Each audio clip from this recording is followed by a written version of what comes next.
절대 70세 넘으셨으면 이 검사 받지 마세요. 받으시는 순간 병원에서 못 나오실 수 있습니다.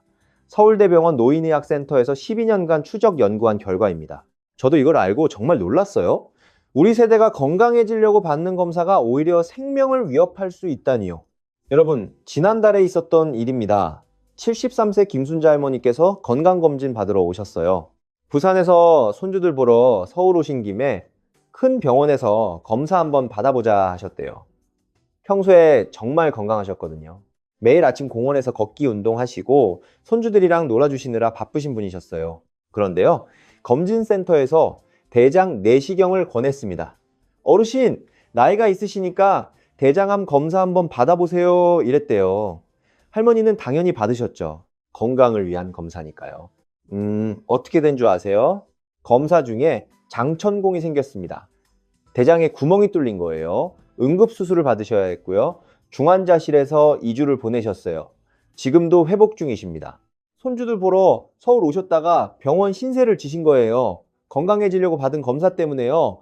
이런 일이 우리 주변에서 정말 많이 일어나고 있습니다. 제가 30년 넘게 환자분들을 진료하면서 너무 많이 봤어요. 불필요한 검사 때문에 오히려 건강이 나빠지시는 분들을요.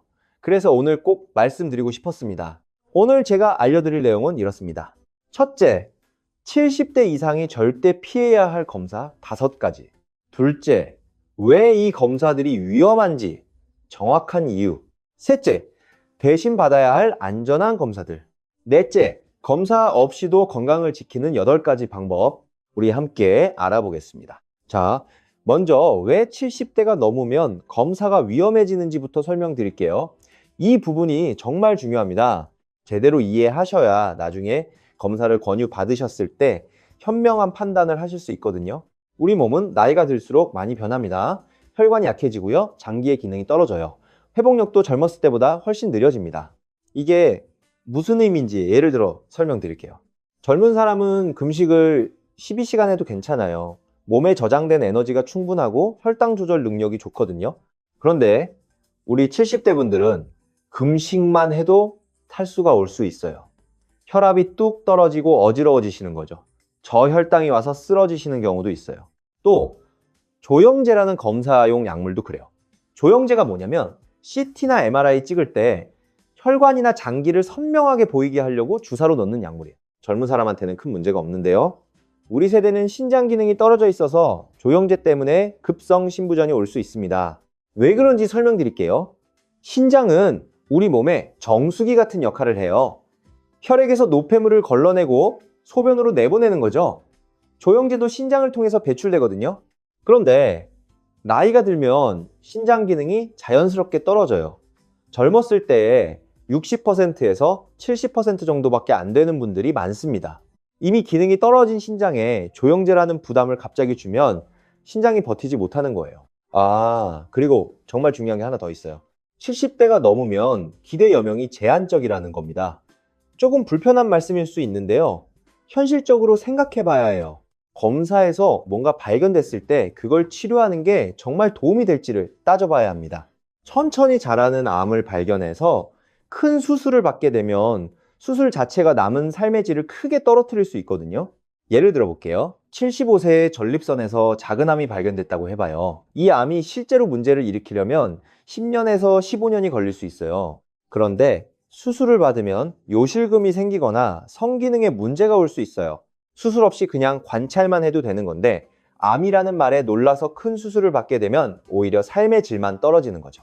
이런 부분들을 다 고려해야 합니다. 제가 아는 한 의사 선배님 이야기를 해드릴게요. 올해 78세이신데요. 지난번에 이런 말씀을 하셨어요. 나는 이제 대장 내시경도 안 받고 종합검진도 안 받아. 대신 기본 혈액검사만 1년에 한 번 하고 증상 있을 때만 병원 가. 평생 환자들 진료하시면서 너무 많이 보신 거죠. 검사 때문에 오히려 문제가 생기는 경우들을요. 의사인 분도 이렇게 생각하신다는 게 시사하는 바가 크지 않나요? 자, 그럼 지금부터 본격적으로 70대 이상이 피해야 할 5가지 검사에 대해 말씀드리겠습니다. 하나하나 자세히 설명드릴 테니 잘 들어주세요. 첫 번째는 대장 내시경입니다. 네, 맞아요. 대장암 검사로 유명한 그 대장 내시경이요. 젊었을 때는 꼭 필요한 검사예요. 50대, 60대 초반까지는 정기적으로 받으시는 게 좋습니다. 그런데 75세가 넘으면 상황이 완전히 달라집니다. 대장 내시경이 왜 위험한지 단계별로 설명드릴게요. 첫째, 준비 과정이 정말 힘들거든요. 하루 전부터 금식하고요. 장정결제라는 약을 먹어서 설사를 계속 해야 돼요. 이게 보통 일이 아니에요. 장정결제를 드시면 화장실을 10번에서 20번은 가셔야 해요. 밤새 화장실 왔다 갔다 하시는 거죠. 체력 소모가 엄청납니다. 이 과정에서 탈수가 오고 전해질 불균형이 생길 수 있습니다. 전해질이 뭐냐면 나트륨, 칼륨 같은 우리 몸에 꼭 필요한 미네랄이에요. 이게 균형이 깨지면 심장 박동에 문제가 올 수 있어요. 부정맥이 생기는 거죠. 특히 심장이나 신장이 안 좋으신 분들은 정말 위험해요. 장정결제를 먹으면 보통 4L 정도의 물을 마셔야 하는데요. 4L면 페트병 8개 분량이에요. 이게 심장에 엄청난 부담을 줘요. 갑자기 많은 수분이 들어오면 심장이 그걸 다 처리해야 하거든요. 신부전이 있으신 분들은 이 과정에서 폐에 물이 차서 호흡 곤란이 올 수 있습니다. 폐부종이라고 하는데요. 숨이 차고 가슴이 답답해지는 거예요. 응급 상황입니다. 실제로 장정결 과정 중에 응급실로 실려오시는 고령 환자분들이 많아요. 검사도 안 받고 준비 과정에서 문제가 생기는 거죠. 둘째, 검사 자체도 위험합니다. 대장벽이 나이가 들면서 약해지거든요. 젊었을 때는 탄탄한 벽이 나이가 들면 얇아지고 약해져요. 마치 오래된 고무호스처럼요. 내시경을 넣다가 장벽에 구멍이 뚫릴 수 있어요. 이걸 장천공이라고 하는데요. 세브란스 병원 소화기내과 연구팀이 2019년부터 2023년까지 추적한 결과가 있어요. 70대 이상에서 장천공이 생길 확률이 젊은 사람보다 4.7배나 높았습니다. 거의 5배예요. 장천공이 생기면 어떻게 될까요? 응급수술을 받아야 합니다. 배를 열고 장을 꿰매야 해요. 수술 후에도 인공항문을 달아야 하는 경우도 있어요. 회복 기간도 길고요. 고령층은 수술 자체가 위험해요.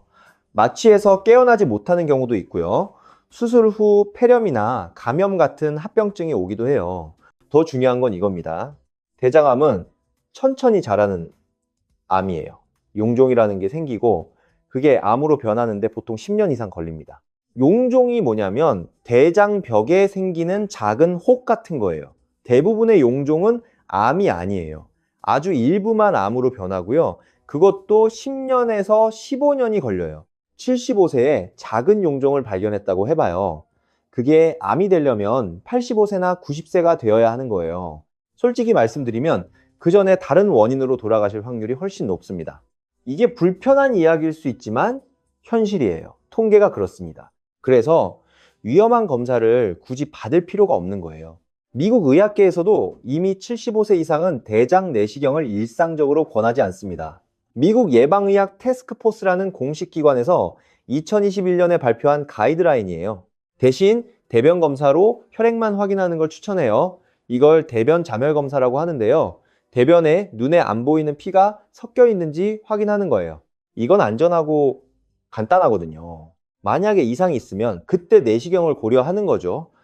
대변 검사는 집에서 할 수 있고요. 아무런 위험이 없어요. 이게 훨씬 현명한 선택입니다. 실제 사례를 하나 더 말씀드릴게요. 71세 이영호 어르신 이야기입니다. 대전에 사시는 퇴직 군인 출신이세요. 평생 건강하게 사셨어요. 매년 꼬박꼬박 건강검진을 받으셨고요. 군인 출신답게 건강관리에 철저하신 분이셨어요. 작년에 대장 내시경을 받으셨어요. 검사 자체는 무사히 끝났는데요. 문제는 장정결 과정에서 생겼습니다. 장정결제를 드시고 나서 심한 탈수가 왔어요. 밤새 화장실을 다니시다가 어지러워지셨대요. 혈압이 80, 50까지 떨어졌습니다. 정상이 120, 80이니까 엄청 낮아진 거죠. 의식이 흐려지셔서 응급실로 실려 오셨어요. 다행히 수액치료로 회복하셨지만요. 일주일 넘게 입원하셔야 했어요. 건강검진 받으러 갔다가 입원하신 거예요. 그분이 나중에 저한테 이렇게 말씀하셨어요. 선생님, 저는 건강해지려고 검사 받은 건데 이게 뭐 하는 짓인가 싶었어요. 평생 군대에서도 안 아팠는데 검사 받다가 입원이라니요. 정말 안타까웠습니다. 두 번째로 피해야 할 검사는 CT 조영제 검사입니다. CT 자체는 괜찮아요. 문제는 조영제예요. 아까 잠깐 말씀드렸는데 더 자세히 설명드릴게요. 조영제는 혈관을 선명하게 보기 위해 주사로 넣는 약물인데요. 이게 신장으로 배출되거든요. 신장이 조영제를 걸러서 소변으로 내보내는 거예요. 70대가 넘으면 신장 기능이 많이 떨어져 있어요. 겉으로는 멀쩡해 보여도요, 혈액 검사를 해보면 신장 기능이 젊었을 때 절반 정도밖에 안 되는 분들이 많습니다. 왜 그런지 아세요? 신장도 나이가 들거든요. 30대부터 매년 신장 기능이 조금씩 떨어져요. 70대가 되면 상당히 많이 떨어져 있는 거죠. 이런 상태에서 조영제를 맞으면 신장에 엄청난 부담이 가요. 이미 힘들게 일하고 있는 신장에 갑자기 많은 양의 조영제를 처리하라고 하는 거니까요. 조영제 유발 신병증이라고 해서 갑자기 신장이 망가질 수 있어요. 의학 용어로는 조영제 유발 급성 신손상이라고 합니다. 한번 망가진 신장은 회복이 정말 어렵습니다. 신장세포는 한번 죽으면 다시 살아나지 않거든요. 투석을 해야 할 수도 있고요. 삼성 서울병원 신장내과에서 2022년에 발표한 연구가 있어요. 70세 이상 환자 중 조영제 CT를 받은 그룹에서 급성 신부전 발생률이 일반 CT를 받은 그룹보다 3.2배 높았습니다. 제가 직접 본 케이스만 해도 수십 건이 넘어요. 건강검진으로 CT 한번 찍었다가 투석 환자가 되신 분들이요. 투석이 얼마나 힘든지 아세요? 일주일에 3번씩 병원에 가야 하고요. 월요일, 수요일, 금요일 이렇게요. 한 번에 4시간씩 걸려요. 기계에 팔을 연결하고 피를 빼서 기계로 정화하고 다시 몸에 넣는 거예요. 투석 받고 나면은 완전히 기운이 빠져서 하루 종일 누워 있어야 해요. 다음 날에야 좀 회복이 되죠. 그러다 또 투석 가야 하고요. 평생 이렇게 살아야 하는 겁니다. 검사 한번 잘못 받아서요. 여행도 못 가요. 투석 때문에요. 손주들이랑 놀아주는 것도 힘들어지고요. 실제 환자분 이야기를 해드릴게요. 75세 장순옥 할머니셨어요. 청주에 사시는 분이고 퇴직은행원이셨어요. 고혈압 약만 드시고 그 외에는 건강하셨거든요. 은퇴 후에 노인정에서 친구분들이랑 화투도 치시고 손주들 돌봐주시고 바쁘게 사셨어요. 건강검진에서 PET 조영제 검사를 받으셨어요. 별다른 증상도 없으셨는데 검진센터에서 권해서 받으신 거였죠. 어르신 폐암 조기 발견에 좋은 검사예요 이랬대요. 그런데 검사 후에 소변이 안 나오기 시작하셨어요. 급성 신부전이 온 겁니다. 신장이 갑자기 기능을 멈춘 거예요. 응급실로 오셔서 투석을 시작하셨고요. 지금도 일주일에 3번씩 투석을 받으러 병원에 다니세요. 검사 한 번 때문에 평생 투석 환자가 되신 거예요. 할머니가 저한테 이렇게 말씀하셨어요. 선생님, 저는 그냥 건강한지 확인하고 싶었을 뿐인데 이렇게 될 줄 몰랐어요. 이제 손주들 돌보는 것도 힘들어요. 투석 다니느라. 노인정 친구들 만나는 것도 힘들고요. 정말 가슴이 아팠습니다. 우리가 건강해지려고 받은 검사가 오히려 가족들에게 짐이 되는 결과를 낳은 거예요. 특히 당뇨병이 있으시거나 고혈압 약을 드시는 분들은 더 조심해야 합니다. 이런 분들은 이미 신장 기능이 손상되어 있을 가능성이 높거든요. 당뇨와 고혈압이 신장을 서서히 망가뜨리거든요. 조영제를 쓰기 전에는 반드시 신장 기능 검사를 해야 하고요. 만약 신장 기능이 안 좋으면 조영제 없는 검사로 대체해야 해요.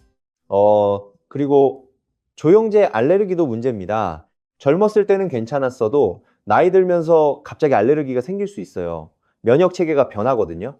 예전에 괜찮았다고 이번에도 괜찮을 거라는 보장이 없어요. 심한 경우 아나필락시스라고 해서 쇼크 상태에 빠질 수 있습니다. 아나필락시스가 뭐냐면 심한 알레르기 반응이에요. 혈압이 뚝 떨어지고 호흡곤란이 와요. 이것도 정말 위험한 상황이에요. 기관지가 붓고 숨을 못 쉬게 되면 몇 분 안에 사망할 수도 있거든요.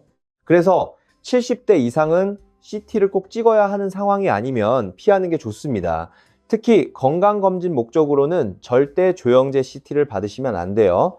만약 꼭 필요하다면 조영제 없는 CT나 초음파, MRI 같은 다른 검사를 먼저 고려해야 합니다.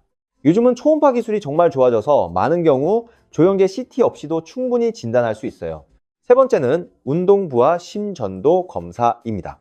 이거는 러닝머신 위에서 뛰면서 심장을 검사하는 거예요. 협심증이나 심근경색 위험을 알아보는 검사인데요. 70대 이상한테는 정말 위험합니다. 왜냐하면 검사 중에 실제로 심장 문제가 생길 수 있거든요. 생각해 보세요. 평소에 운동 안 하시는 분이 갑자기 러닝머신에서 뛰는 거예요. 심박수를 최대한 올려야 하는 검사거든요. 목표 심박수라는 게 있어서 그걸 달성할 때까지 속도를 올려요. 이 과정에서 심장에 엄청난 부담이 갑니다. 평소에 살살 쓰던 심장을 갑자기 전력 질주시키는 거예요. 실제로 검사 중에 심근경색이 오거나 부정맥이 생기는 경우가 있어요. 또 넘어지거나 어지러워서 쓰러지는 일도 많고요. 고령층은 균형 감각도 떨어져 있어서 러닝머신에서 넘어지기 쉬워요. 서울아산병원 심장내과에서 발표한 자료에 따르면요, 70세 이상 환자의 운동부하 검사 중 심각한 부작용 발생률이 젊은 층보다 2.8배 높았습니다. 제 동료 의사한테 들은 이야기인데요. 74세 환자분이 운동부하 검사 중에 갑자기 심정지가 왔대요. 심장이 멈춘 거예요. 다행히 병원에서 검사 중이어서 바로 심폐소생술을 해서 살아나셨지만요. 만약 다른 곳이었으면 큰일 날 뻔했죠. 건강 확인하려고 받은 검사가 거의 생명을 앗아갈 뻔한 거예요. 더 큰 문제는 이 검사의 정확도가 고령층에서 떨어진다는 겁니다. 위양성이라고 해서 실제로는 문제가 없는데 이상하다고 나오는 경우가 많아요. 왜 그런지 아세요? 나이가 들면 심전도 모양 자체가 바뀌거든요. 젊은 사람 기준으로 만든 판독 기준이 고령층한테는 잘 안 맞는 거예요. 그러면 추가 검사를 또 받게 되고요. 관상동맥 조영술 같은 침습적인 검사까지 받게 될 수 있습니다. 관상동맥 조영술은 심장혈관에 직접 관을 넣어서 보는 검사예요. 이것도 위험하고요. 그 과정에서 불필요한 시술까지 받게 될 수 있어요. 스텐트를 넣는다든지요. 70대 이상은 운동부하 검사 대신에 심장 초음파나 가만히 누워서 찍는 심전도로 충분합니다. 이런 검사들도 심장 상태를 충분히 평가할 수 있거든요. 위험을 감수하면서까지 운동부하 검사를 받을 필요가 없어요. 심장 초음파는 정말 안전하고요. 심장의 구조와 기능을 다 볼 수 있습니다. 초음파제를 바르고 가슴에 기계를 대면 끝이에요. 아무 위험이 없어요. 네 번째는 전신 PT-CT 검사입니다. 이건 암 검사로 유명한데요. 정말 비싸고 정밀한 검사예요. 한 번에 180만 원에서 250만 원까지 들기도 하고요. 검진센터에서 종합 검진 패키지에 이걸 넣어서 비싸게 파는 경우가 많아요. 그런데 70대 이상한테는 권하지 않습니다. 왜냐하면 이 검사가 너무 민감해서 문제가 없는 걸 찾아내기 때문이에요. PET, CT가 어떻게 작동하는지 간단히 설명드릴게요. 포도당에 방사성 물질을 붙여서 주사해요. 암세포는 포도당을 많이 먹거든요. 그래서 암이 있으면 그 부위가 밝게 보여요. 문제는 암만 밝게 보이는 게 아니라는 거예요. 염증이 있는 부위, 활발하게 활동하는 조직도 밝게 보여요. 나이가 들면 몸 여기저기에 작은 이상들이 생깁니다. 염증도 있고요. 작은 혹도 있고요. 대부분 문제가 안 되는 것들이에요. 평생 증상 없이 지낼 수 있는 것들이요. 그런데 PET-CT는 이런 것들을 다 찾아냅니다. 검사 결과지에 이상 소견이라고 적혀 나와요. 그러면 환자분은 놀라시고요. 추가 검사를 받게 되고요. 조직 검사도 하게 되고요. 결국은 아무 문제 없는 걸로 판명되는 경우가 대부분이에요. 그동안 받은 스트레스는요, 추가 검사 비용은요, 조직 검사하면서 받은 고통은요, 이 과정에서 받는 스트레스와 신체적 부담이 엄청납니다. 조직 검사하다가 출혈이나 감염이 생길 수도 있고요. 예를 들어서 폐에 작은 결절이 보인다고 해봐요. 결절이 뭐냐면 작은 점 같은 거예요. CT에서 흰색 점으로 보여요. 대부분은 옛날에 폐렴 앓았던 흔적이거나 양성 종양이에요. 암이 아니에요. 그런데 PCT에서 밝게 보이면 암일 수도 있다고 나와요. 확실히 하려면 조직 검사를 해야 한대요. 조직 검사하려면 가슴에 바늘을 찔러 넣어야 해요. 피부를 뚫고 폐까지 들어가는 거예요. 이 과정에서 기흉이라고 해서 폐에 구멍이 생길 수 있어요. 그러면 가슴에 튜브를 넣고 일주일씩 입원해야 합니다. 국립암센터에서 2023년에 발표한 연구가 있어요. 70세 이상에서 PET-CT 이상 소견 중 실제 암으로 확인된 비율은 23%에 불과했습니다. 나머지 77%는 불필요한 추가 검사와 걱정만 안겨준 거예요. 게다가 PET-CT는 방사선 피폭량이 정말 많아요. 일반 CT의 8배에서 12배가 넘습니다. 고령층은 회복력이 떨어져서 방사선 피폭에 영향을 더 많이 받아요. 세포 손상도 더 크고요. 아이러니하게도 암을 찾으려고 받은 검사가 오히려 암을 유발할 수 있는 거죠. 방사선이 세포의 DNA를 손상시켜서 암을 일으킬 수 있거든요. 더군다나 PET-CT에서 작은 암을 발견했다고 해봐요. 그게 치료가 필요한 암인지도 불분명합니다. 천천히 자라는 암이면 평생 증상 없이 지낼 수도 있거든요. 특히 전립선암이나 갑상선암 같은 경우는 너무 천천히 자라서 평생 모르고 사는 경우가 훨씬 많아요. 부검해 보면 80대 남성의 절반 이상에서 전립선암 세포가 발견돼요. 하지만 그분들이 전립선암으로 돌아가신 건 아니에요. 다른 원인으로 돌아가셨는데 우연히 발견된 거죠. 그런데 검사로 발견됐으니까 치료해야 할 것 같고요. 수술받고 항암 치료받고 하다가 오히려 삶의 질이 엄청나게 떨어지는 거예요. 그래서 암 가족력이 있거나 특별한 증상이 있는 게 아니라면 70대 이상은 전신 PT를 건강검진 목적으로 받지 않는 게 좋습니다. 일반 CT나 초음파로도 충분히 필요한 부분을 확인할 수 있어요. 돈도 아끼고 몸도 지키는 거죠. 다섯 번째는 수면 내시경입니다. 위내시경 자체가 문제는 아니에요. 문제는 수면제예요. 많은 분들이 내시경 검사 힘들까봐 수면 내시경을 선택하시는데요. 70대 이상한테는 이게 위험할 수 있습니다. 수면 내시경에 쓰는 약물이 뭔지 아세요? 프로포폴이라는 약이에요. 이게 뉴스에서도 많이 나왔죠. 마이클 잭슨이 과다 복용으로 사망한 약이 프로포폴이에요. 물론 병원에서 적절한 양을 쓰면 안전하지만요. 고령층한테는 위험할 수 있어요. 수면제를 맞으면은 호흡이 억제돼요. 호흡 중추가 둔해지는 거죠. 산소 포화도가 떨어지고요. 젊은 사람은 금방 회복하는데요. 고령층은 회복이 느립니다. 게다가 폐 기능이 안 좋으신 분들은 수면제 때문에 호흡 곤란이 올 수 있어요. 드물지만 수면 내시경 후에 의식이 안 돌아오는 경우도 있습니다. 작년에 있었던 일인데요. 78세 남자 환자분이 수면 내시경을 받으셨어요. 검사는 잘 끝났는데 회복실에서 깨어나질 않으시는 거예요. 30분이 지나고 1시간이 지나도요. 보통은 10분에서 20분이면 깨거든요. 결국 중환자실로 옮겨서 인공호흡기를 달아야 했어요. 다행히 이틀 후에 깨어나셨지만요. 그 과정이 얼마나 무서웠겠어요. 가족들 마음이요. 또 수면제는 혈압을 떨어뜨려요. 심장이 약하신 분들한테는 이게 정말 위험합니다. 혈압이 갑자기 떨어지면 뇌로 가는 혈류가 줄어들거든요. 어지럽고 쓰러질 수 있고요. 심하면 뇌졸중까지 올 수 있어요.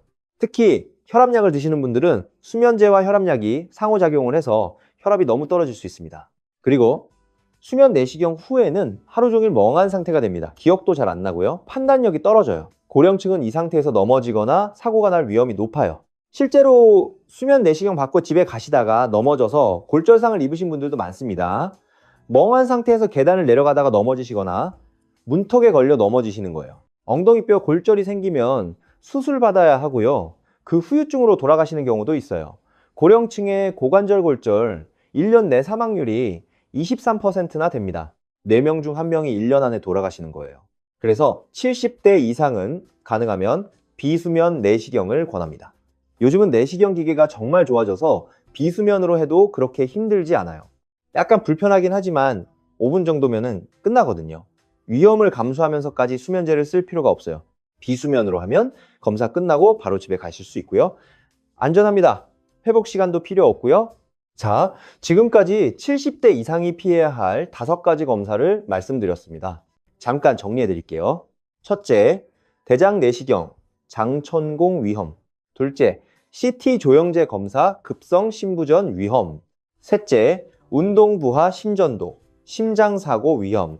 넷째, 전신 PTCT 과잉 진단과 방사선 피폭. 다섯째, 수면 내시경 호흡 억제와 낙상 위험.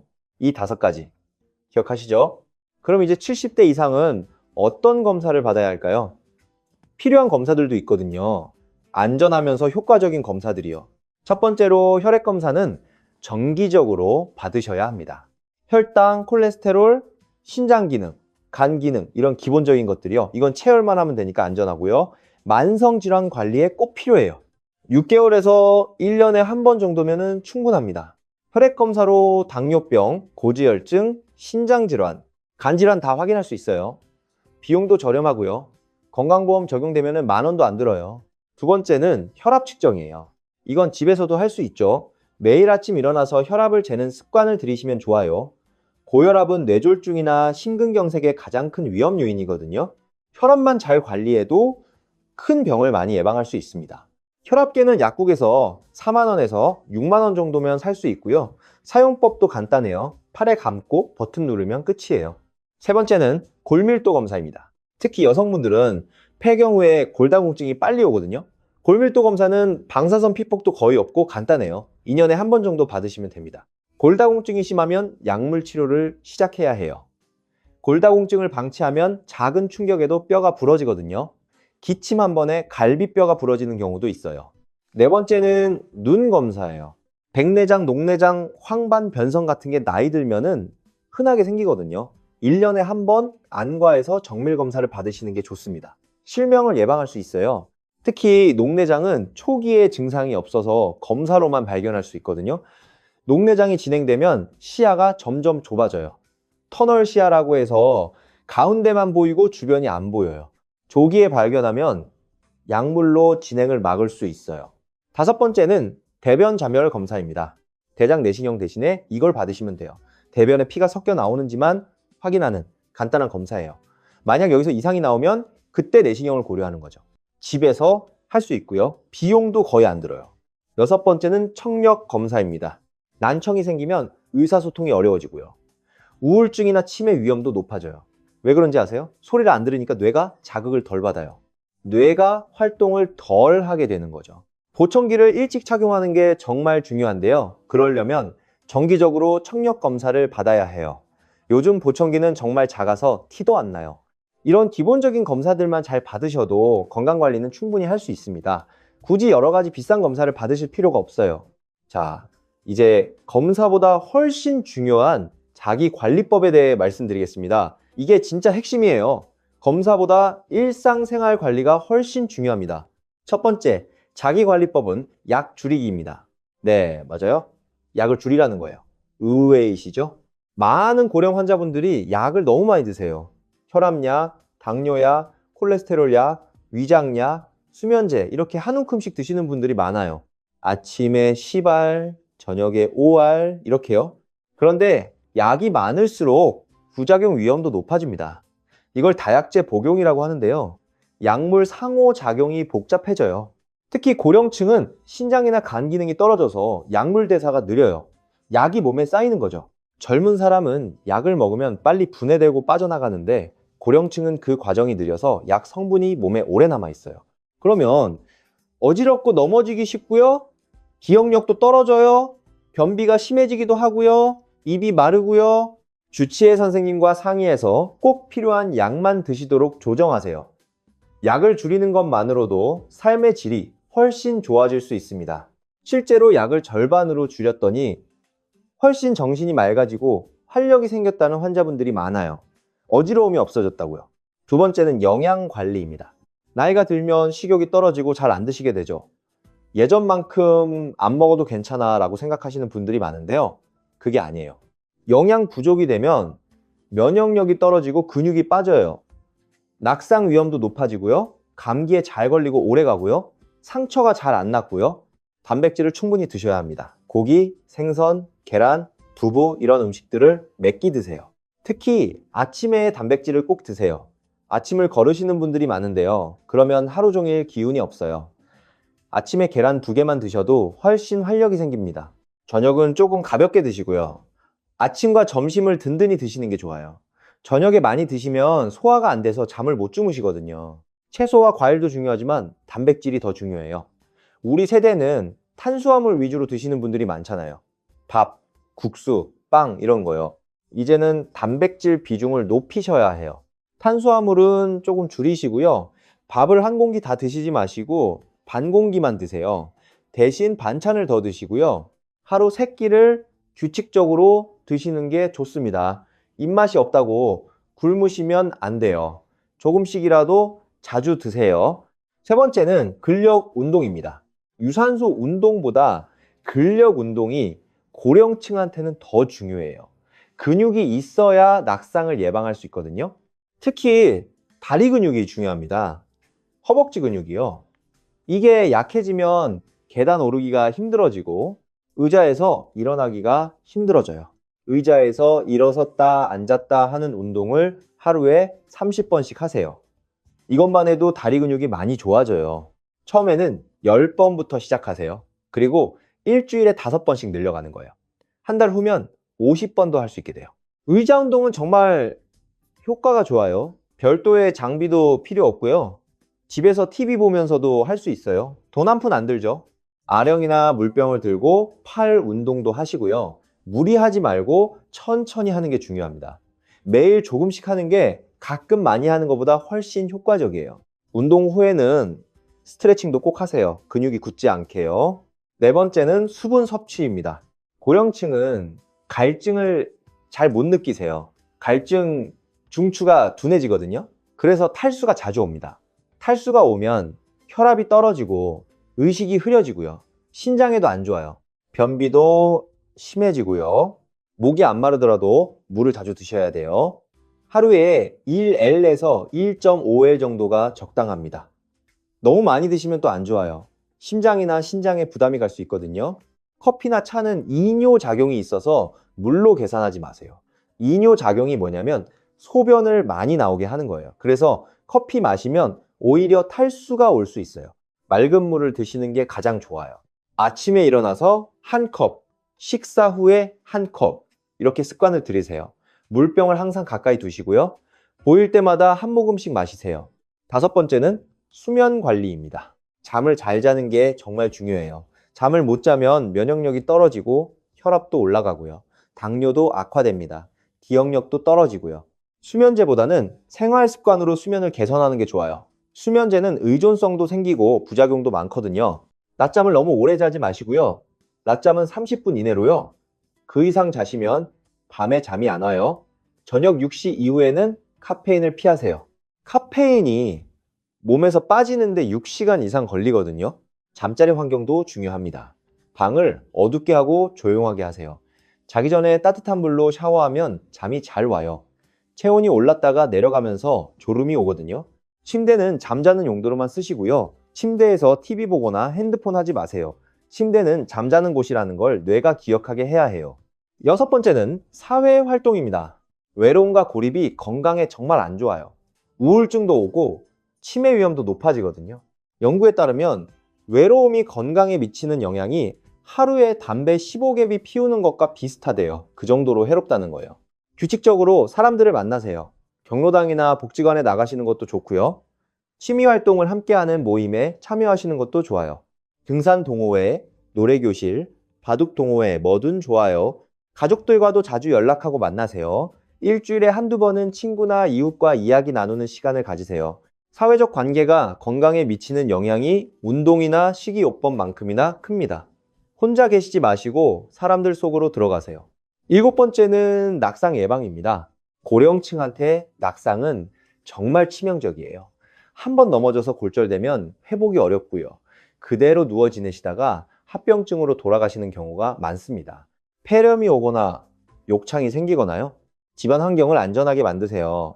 화장실에 손잡이를 달고요. 문턱은 없애고요. 바닥에 미끄럼 방지 매트를 깔아야 해요. 신발도 중요합니다. 슬리퍼는 벗겨지기 쉬우니까 발에 딱 맞는 신발을 신으세요. 밤에 화장실 갈 때를 대비해서 복도에 야간 조명을 켜두시고요. 급하게 움직이지 마시고 천천히 움직이는 습관을 들이세요. 침대에서 일어날 때도 바로 일어나지 마시고 30초 정도 앉아 계셨다가 일어나세요. 기립성 저혈압이라고 해서 갑자기 일어나면 어지러울 수 있거든요. 어지럼증을 예방할 수 있어요. 여덟 번째는 정기적인 주치의 방문입니다. 몸이 아프지 않아도 3개월에서 6개월에 한 번은 주치의 선생님을 만나세요. 만성질환 관리도 하고요. 약도 점검하고요. 필요한 검사도 상의할 수 있습니다. 증상이 생겼을 때만 병원 가지 마시고 정기적으로 방문하는 게 훨씬 좋아요. 문제가 생기기 전에 미리 예방할 수 있거든요. 주치의 선생님과 좋은 관계를 유지하는 게 정말 중요합니다. 여러분의 건강 상태를 가장 잘 아는 사람이 주치의니까요.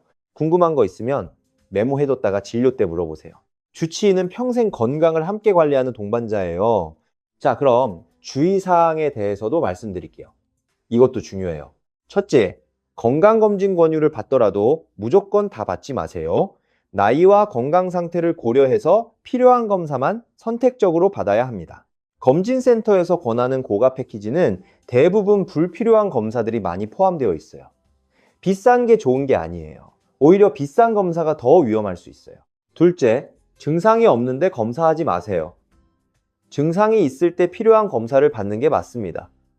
아무 증상 없는데 여기저기 검사하다 보면 이상한 게 나올 수밖에 없어요. 그러면은 추가 검사의 악순환이 시작되는 거죠. 이걸 검사의 캐스케이드 효과라고 하는데요. 한 번 시작하면 끝이 없어요. 셋째, 인터넷이나 TV 건강 프로그램을 맹신하지 마세요. 거기 나오는 정보들은 대부분 일반적인 얘기고요. 개인차가 있어요. 여러분의 상태에 맞는 조언은 주치의 선생님한테서 들어야 합니다. 검증되지 않은 민간요법이나 건강기능식품도 조심하세요. 특히 간이나 신장에 해로운 성분이 들어있는 경우가 많아요. 넷째, 가족들이 권하는 검사도 신중하게 판단하세요. 자녀분들이 효도한다고 비싼 검진 패키지를 선물하시는 경우가 있는데요. 고마운 마음은 받되 실제로 받을 검사는 선택하셔야 해요. 가족들한테 오늘 이 영상 내용을 설명해 드리세요.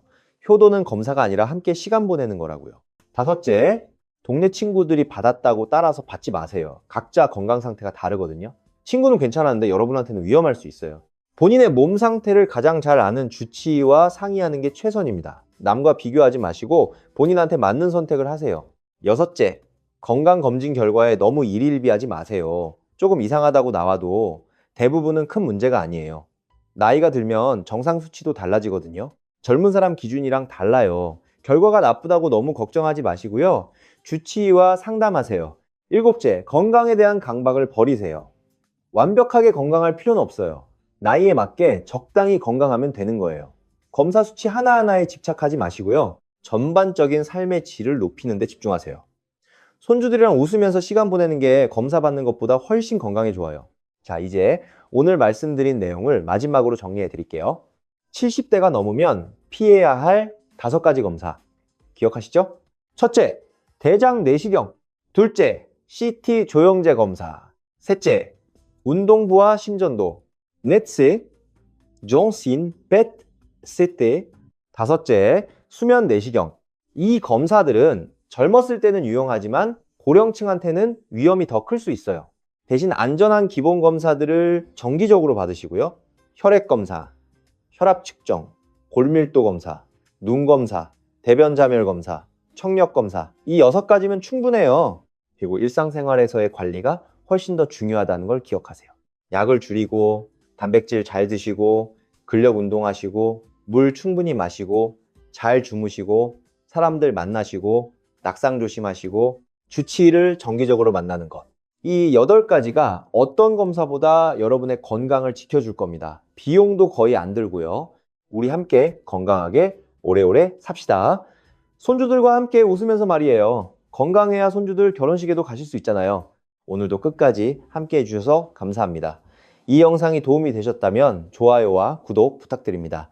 그리고 주변에 70대 이상 되시는 부모님이나 친척분들께 이 영상 꼭 공유해 주세요. 정말 중요한 내용이거든요. 우리 모두 건강한 노후를 위해 함께 노력합시다. 건강한 하루 되시길 바랍니다.